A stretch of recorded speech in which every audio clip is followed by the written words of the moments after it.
What's going on, everybody? Welcome to the channel. I've been down to the dealership and I said something to them about what's the difference between shock oil and fork oil, and they really couldn't tell me. They said the numbers are pretty much the same, the oil should be pretty much the same. Well, Dave brought me a set of shocks to rebuild, go through and redo for his TRX 250R. I was filling them up to flush them out, and I ran out of shock oil, so I put some fork oil in one of the shocks. It was the same weight oil, but it was a lot thicker, and it made the shock travel a lot slower. So fork oil and shock oil are not the same. Even though they may have the same numbers on them, they are not the same viscosity. Now, if you're new to the channel, we've got thousands of videos on this channel, off-road content, mechanical how-tos, quick little tips and tricks when you're playing with mechanical kind of stuff on the engines. We've got stuff about 2 strokes, 4 strokes, suspension, all kinds of different stuff on this channel that have to do with off-road and engine building content. Go ahead, hit that subscribe button. Comments are always appreciated and welcome. We've got memberships available. As I said earlier, Dave brought me these shocks to get them gone through, go over them, make sure they don't leak or anything like that. The rear needed a bump stop, so we ordered some bump stops, threw a bump stop on it. That's what we're doing here. We're putting the shim stack back on it. Turn around, peen the nut when you're done with the shim stack. Give it a little tap just for ha-has. That way that nut doesn't come back off. That nut comes off, that shock comes apart. Everybody's having a bad day. Turn around, make sure that everything's hanging low. Fill it up with fluid.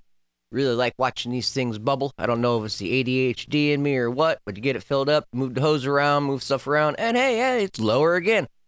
Yep, fun times. Sometimes it's the simple things that keep you amused.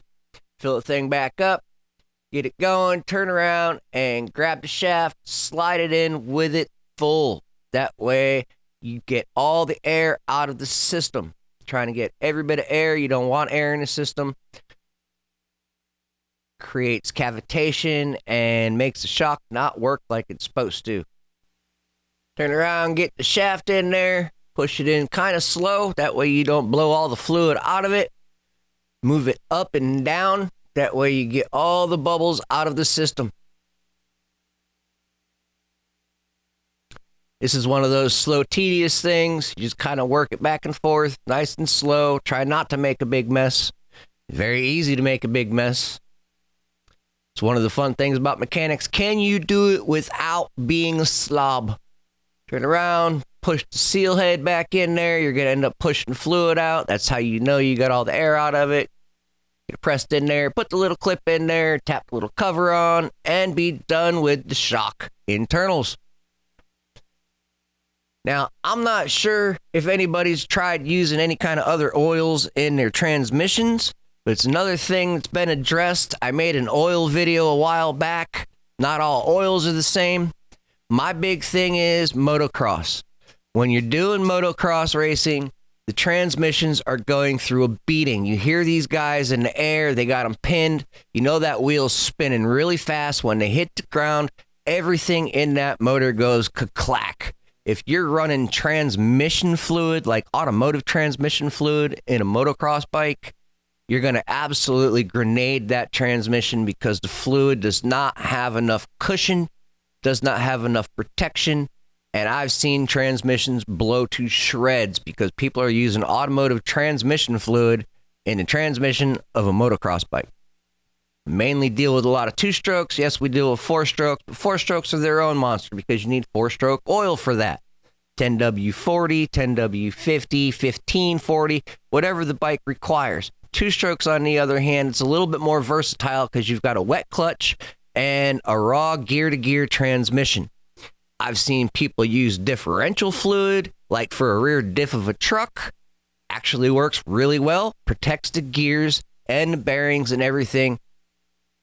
If you get the non-detergent kind, you don't get a froth in the transmission. That's also a good thing. I mainly stick with Gear Saver, 75 or 80 weight. It's red. You know if you got a drip on the ground and it's red, you know it's bleeding transmission fluid. Keeps things simple. If you keep your fluids different colors, you know what's leaking where it's leaking from, and when it's leaking. Kind of makes things handy. Now we've got the nitrogen hooked up.